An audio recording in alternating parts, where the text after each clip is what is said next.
You know, subscribe, unsubscribe, troll, like, comment. Either way, it's all gonna work out in the end. And would you believe I am part of the 1%? Yes, 1% of Lamborghini owners who change their own oil and aren't douchebags. But in a dry sump car such as this, there's a son of a stick it out. So I'm just gonna keep my eye on it for a moment, but I'm gonna let it sit and run. Yes, good oil pressure. It's kind of all of our duty to take care of our cars and not destroy them. Really driven exotics. I'm gonna run and get the funnel. Yes, you don't have to come with me. You can just listen to my absurdity and eccentricity while I eat shit on the way.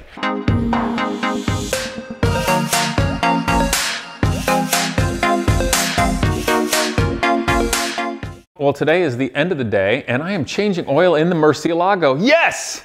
Would you believe I am part of the 1%? Yes, 1% of Lamborghini owners who change their own oil and aren't douchebags. Yes. This is one of the few times at the shop where I'm not all super stressed out. It's the end of the day. It's a beautiful day finally here in Ohio. The cars are here, they're looking shiny, and I'm not touching them, but I finally get to work on my car, which is back from Germany, although the German series isn't over yet, so I'm sorry I'm doing this outside of chronology. But if you like this car, I hope you watch the rest of the series in Germany of blasting around and seeing neat things. In the video coming up, you'll see the first ever delivered Countach and some really great driving. But changing the oil today and just sort of having fun, and I thought it would be nice to bring you guys along for the evening. But if you come around this side, Sean, you guys can look inside. But there it is, the mighty 6.2 liter Lamborghini V12. It's got timing chains, which I like much more than all those stupid Ferrari timing belt changes. Got a serpentine belt back here. And actually the front, which is traditionally called the front of the motor, where the ancillaries are, like the alternator and all the pumps and stuff, is in the back. Because the rear of the motor, or where the flywheel and clutch is at the front here. Because, and if you look inside the car, Sean, go ahead and look inside the car. The transmission, which is in fact a transmission and not a transaxle, is right here. And it's the same way it was on the Countach and the same way it is on a Diablo, because the Murcielago is effectively the end of the evolution of what the Countach was. The Aventador is a totally different, totally new car, but the Murcielago is still steel tube frame with everything oriented the same way, of course being an all-wheel drive car. So there's a transmission here, which has an output shaft that goes to the front differential for the all-wheel drive, but then it has effectively like a transfer case to a shaft that goes along the side of the motor, this oil pan, all the way back to the differential in the rear. So that's how the drivetrain is laid out in the Murcielago, as well as the Countach and the Diablo. Of course, with the Countach and most Diablos, they are only two-wheel drive and they don't have the front. But, so we're changing oil today, and why that's a little bit special, and honestly not special at all, this is honestly no harder than changing oil in the Viper or Corvette or any old muscle car from the 60s. But the difference being is this is dry sump system. And what that means is, let me think, do I got an engine around here to showcase that? Yeah, sure, there's a Viper engine sitting over here. So guys, if you look, this, you don't have to come all the way, Sean, careful not to trip. This is the Dodge Viper engine, and it is a wet sump engine. Now, if you look more carefully, you can see down here, this lighter silver, this is the oil pan. This is where all the oil in the car sits, right here. And then, of course, up here is the crankshaft, and it's all spinning around, and there's an oil pump in there, and it picks up from the bottom of the pan. Now, the nice thing about this is it's cheap and easy to do. You pour your oil in, it sits in the bottom, and that's the way it is. The bad sides to this are you're going to get aerated oil more in high performance applications. You have to pump the oil out and then back in to cool it. And also under high G loading of cornering, acceleration, deceleration, the oil will slosh and it'll potentially get away from the pickup, and then you won't have any oil pressure. And a way to Band-Aid fix that in race cars that are wet sump is you put in something called an AccuSump, which is effectively like an accumulator for your oil. It's a big cylinder that has compressed nitrogen or air in one side, and then it's a big piston. So as the pump makes pressure, some of that pumps a bunch of oil in here, and it's a pressure capacitor. So if your pump then starts sucking air and makes no pressure, then the pressure that's built here from the compressed air forces the oil back in, at least in amount of time that you're no longer hopefully in the corner, and so you still have oil pressure and don't blow up your motor. But in a dry sump car such as this, or the Genius Garage Racing Corvette, or the Lamborghini Gallardo, you know, the Formula One car, the Daytona prototype, instead of holding the oil in a big, in the oil pan in the bottom of the engine, you don't want to do that. The ideal thing in high performance application is to get the oil out of the engine as fast as possible. You want it to go in, lubricate where it needs to be, and then get out. Because oil sloshing around and getting beat by all the conrods and the crankshaft and all that takes away horsepower and produces heat, and also aerates the oil. So the pan on a dry sump engine, such as Lamborghini, is very shallow. It may be only about this far away from the crankshaft because it doesn't have to hold a lot of oil. That's not where the oil sits. But on it are pickup points where it sucks all the oil out. So not just one place, like in a wet sump engine, to suck it for the oil pump and pump it back in. There are multiple places where it sucks it out. And sometimes on racing engines, you'll even have another pickup like in the valley or up high. And that sucks the oil out of the engine as fast as possible. So in a dry sump engine, there's a stack of multiple oil pumps. In fact, let's run up. I want to show you this on the Daytona prototype. I just realized, Sean, we can actually see that okay.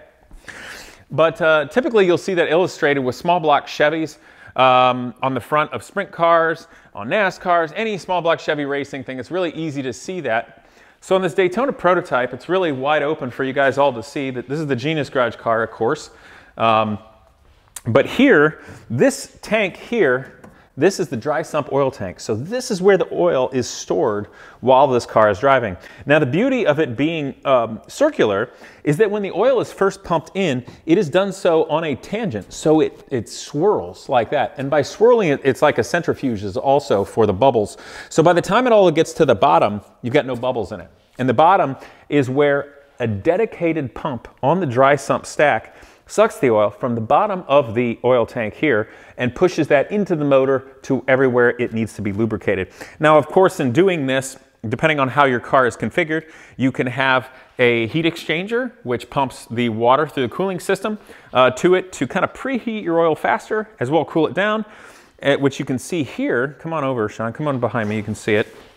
So actually on this Daytona prototype, guys, this right down here, so these are oil lines, one going in and one going out. And then here you can just barely see the water radiator. So the heat can exchange. So your water is going to heat up quicker than your oil.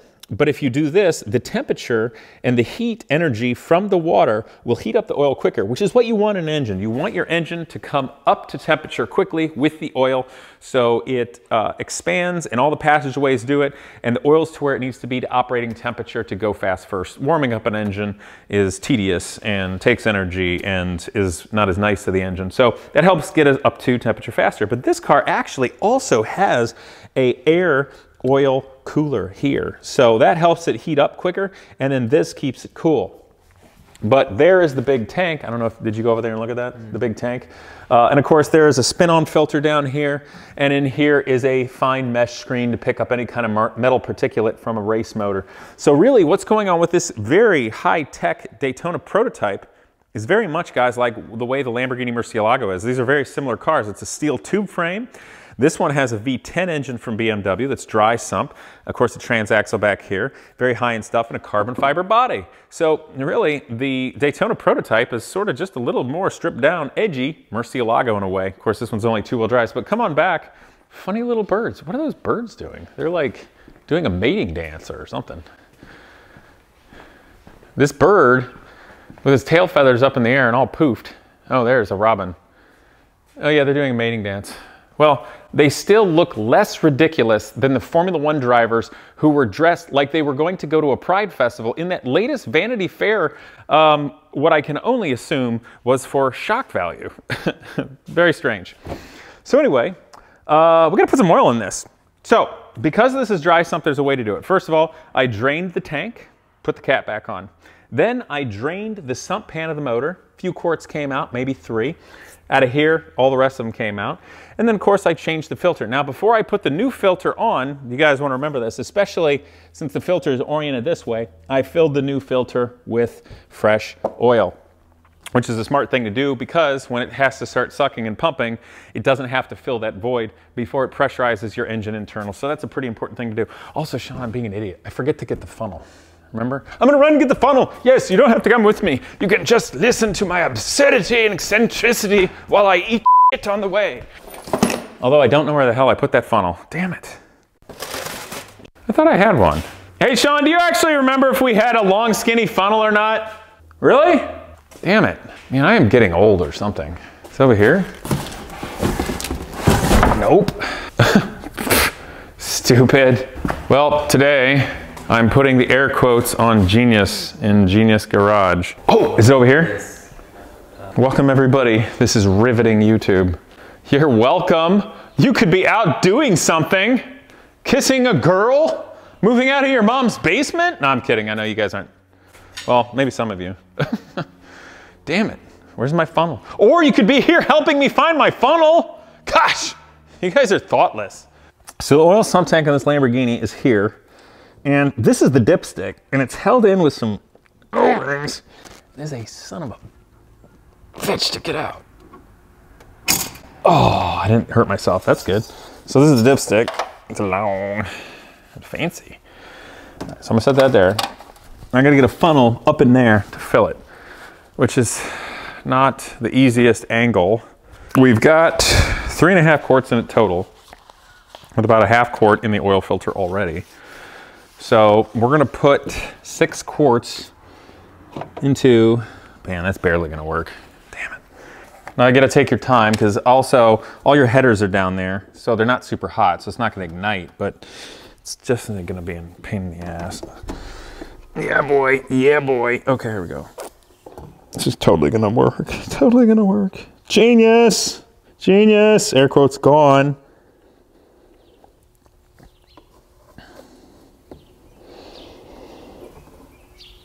So full synthetic, obviously. Relatively thin weight because it's a modern build. Thinner clearances. People, especially back in the olden days of muscle cars and stuff, always like to put in thick stuff because it makes them feel better when they first start it up. But the truth about cars is, in general, you want to run the thinnest weight oil where your oil pressure is still where it needs to be, because the thicker oil you put in, the less it moves and the more heat it makes.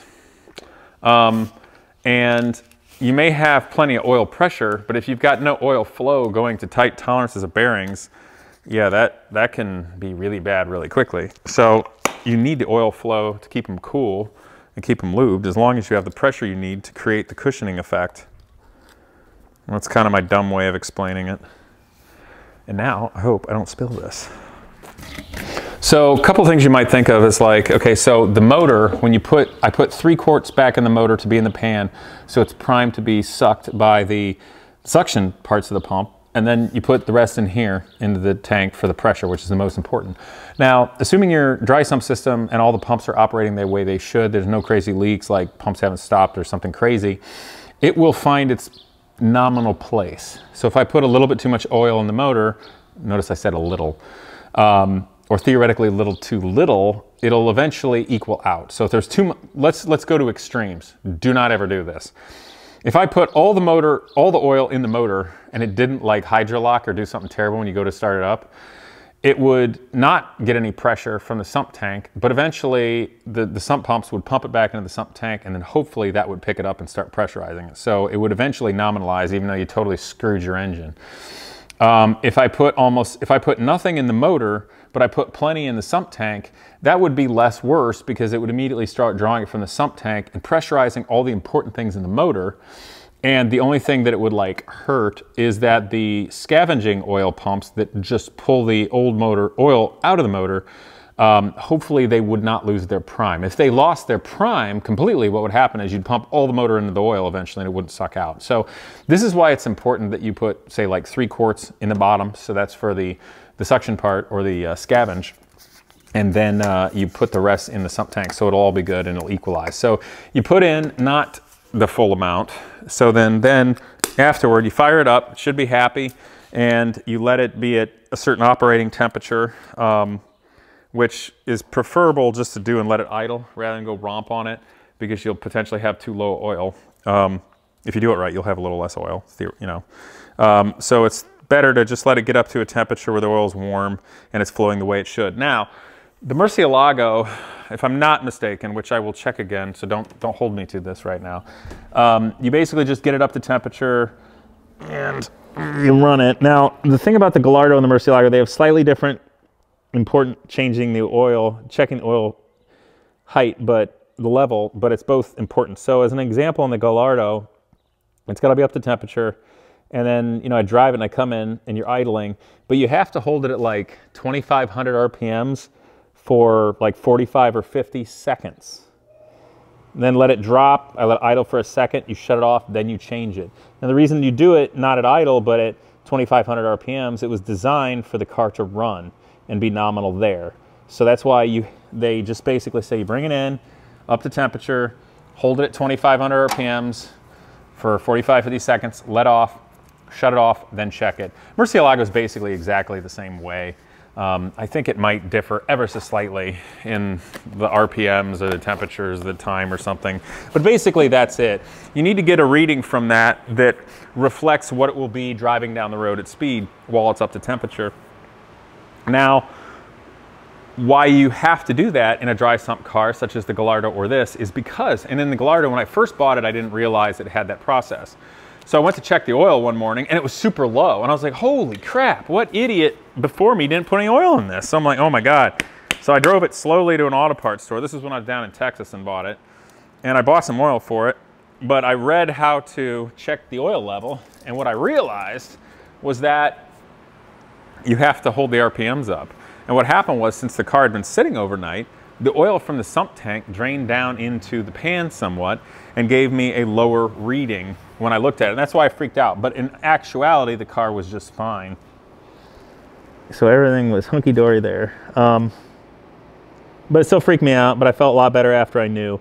And, you know, to be honest, I'm pretty lax with oil in the Viper because I've had that car for a long time.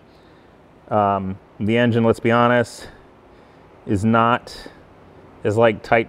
I mean, I shouldn't say that. It's still a great motor, but it's a lot cheaper than this one. And so I'm a lot more particular about checking oil in the Gallardo or this car because they're important, they're complicated, they're hard to replace, and you don't want to, so you just got to take care of your stuff. But I don't know, guys, I kind of just wanted to bring you along for this evening because I was enjoying the night.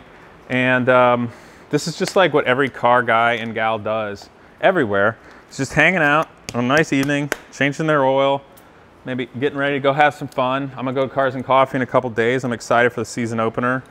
And so I'm just here getting dirty on my old sports car that just happens to be a pretty neat Italian car from far away that is pretty fast. Okay guys, currently in the car it now has, let's see, how many quarts has it got in there? It appears 10, yeah, 10 quarts of oil, which is not the full capacity of the Murcielago. There are 3 in the engine pan, and there are 6 new in the sump tank. Let's see how fast it primes. I did put oil in the filter, and it's a dry sump, and this Lamborghini seems to always keep a good prime. I'm gonna leave that slightly out so it's easier to pull out and go from there. So we're gonna start up. Also, I do wanna make a note. Some of you may know I was critical of another very famous prominent YouTuber who had an orange gated Gallardo or Murcielago that was wrecked. Yes, I know that he didn't wreck it and it was a mechanic, but I would like to point something out. See, before I ever did Gina's Garage, I worked on people's cars, high-end cars, big, nasty race cars that make a Murcielago seem like a slow Toyota Prius. And you know what? I test drove those cars sometimes on the city streets, on public roadways, and they're dusty and dirty and cold, and I never wrecked one. I don't know. I think it has to do with making responsible choices. I guess let's watch and see how quickly the oil pressure builds. Hopefully it's fast. And this is a good day and not a bad day. First oil change in the Murcielago. Come here, come here. Come watch the gauge and find out if I know what I'm doing or not. There's the oil pressure gauge. Okay, Christmas tree. Yeah, here we go. Got it, real fast. So I'm just gonna keep my eye on it for a moment, but I'm gonna let it sit and run. Obviously, that's the most important thing, that there is oil pressure. With the oil going in at room temperature, it's at 6 bar. That's barometric pressure. At sea level, it's 14.7. Let's just say 15. So what is that? Divide that by 2, so that's 30 times 3. So that's 90 PSI right now at 1200 RPMs, plenty of oil pressure. So when the oil warms up and it's thinner and the clearances maybe grow and get a little bit bigger, obviously that'll come down. Now the old school hot rodder rule of thumb is 10 PSI per 1000 RPMs. Now the beauty of the Murcielago I've seen, when it's up to temperature, you know, it'll come down a bit, nowhere that low, but it'll come down a bit when it's at idle. But as it grows RPMs, it comes up quite a lot. So I think that Lamborghini did an amazing job engineering all of the oil pumps and the clearances and the weight of the oil to not take more power than it needs, but do an amazing job of lubricating this engine. So that makes me really happy. So I'm just keeping an eye on it, see if there's any fluctuations. Even with the RPMs now fluctuating, 100 RPMs, 50 RPMs, I can see a tiny movement in the in this, but I'm just gonna let it be. I'm gonna let it idle. Now while it's doing that, I got the parking brake on. I'm gonna come out, but I'm gonna still be in eye shot of the oil pressure gauge, because if I'm out here and suddenly there's no oil pressure, I gotta jump in there and shut it off. Now I don't expect that to happen in this car because it's very well engineered, but I wanted to come out here to make sure I didn't spill any oil, nothing smoking. And this is also like in science, you want to observe with all of your senses. I don't really need to taste it. Wait, it's going to be scientific. I have to use all of my senses to know if this is right. Yes, good oil pressure. I'm listening to the valve train. It's not too loud, no clattering. I hear nothing weird going on, any low bass frequency things going on down low. And I'm going to check down here. No drips. You can actually see the oil filter right here. It's that white one. It's real easy to get to. So that's kind of nice. It's easy to get to the oil filter. I just have to jack it up from behind. I got my pans. So it's real easy, real nice. Oil pressure is still great. I'm just letting it warm up. Obviously we got good ventilation. Now here's something else I'd like to point out, and this is somewhere else I get mad. So you guys have probably been to a Cars and Coffee where some nouveau riche jackass in an Aventador just fires it up and starts revving it and bouncing it off the rev limiter. Well, they're idiots, because I would never do that. And the reason being is, when you just start up a car, even if the water temperature, have a look here, the water temperature gauge is right here. So the water temperature is coming up, and it's close to, oh, I don't know what, nearly 80 degrees Celsius. So that's an acceptable water temperature for an engine being warmed up. But if you look over here, you can see the PSI is fine, the oil pressure, but here's your oil temperature gauge, and it's barely come off the peg yet, or not at all. Now, as a note, super high performance engines like this is effectively a racing engine. Now, I don't mean that as like hyperbole bullshit from some stupid YouTuber that only builds crappy street cars and doesn't know squat about it. No, I really mean that. This engine is built like a proper world-class racing motor. It's just done in such a way that it's acceptable for the street. And because of that, if you start revving the crap out of it or put it at high RPMs and lots of power, and the oil temperature's not up yet, your oil flow is not going to be right on all the bearings, and you're going to harm your motor. Even if it's imperceivable, you're still harming your motor more than it needs. So if you're at a Cars and Coffee and some nouveau riche jackass in a Lamborghini, I don't care what it is, starts revving the crap out of their engine and it's cold, it just proves that they know nothing about their car, and I probably don't want to talk to them. And I don't know what I want to say right now, other than, I think you're a stupid jackass, and you make it worse to own a Lamborghini, because then people think we're stupid like you are. Okay, so you're being awfully mean with those people. This is America, and they can do whatever they want with their car and their money. Yeah, but it doesn't mean they're not stupid and we're not gonna judge them.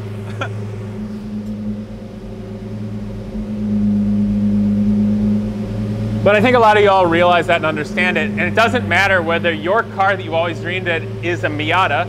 Miata is always the answer. It's a Dodge Viper, or you get to finally get your dream stick shift Murcielago. You work hard to have those things, or you put a lot of time and care because you love them. So I hope that everybody, this will inspire you to, even if you don't change your own oil, even if you have been revving your car like a jackass and not understanding that, I hope that you will learn more about your car so that you can have a life with it and at least treat it well, because even if you don't keep it for your whole life, you're at least caretaking it for the next person. And if you really love the car, it's kind of all of our duty to take care of our cars and not destroy them, really driven exotics, so that they will exist for future generations more. And also, I think it's also important for YouTubers and influencers especially, as well as people who drive cars like this, to be something of good role models for younger people and future generations, because they do aspire to things like this. And whether you're somebody that could or should be a role model or not, people are looking at you. So I hope that you will treat your cars with care and learn something about them. Okay, so as a note, I'm gonna do this kind of quick here for the sake of video. The oil temperature is coming up a little bit. It's probably like 60 degrees Celsius. And you can stand back a little bit, it's fine. So what I'm gonna do is I'm gonna hold it at 2,500 RPM for like 45 seconds. Here we go. And this will let the car equalize, and then I'll check the oil level. So water temperature's okay, and it's obviously got fans, but if it was really hot out, I wouldn't be sitting at 2,500 RPM creating heat. But everything's great. Pressure's great. Temperatures are fine. Okay, we've done about 30 seconds now. We'll give it a few seconds longer. Notice I'm not revving it up. I really want to get a good reading, a good nominal reading.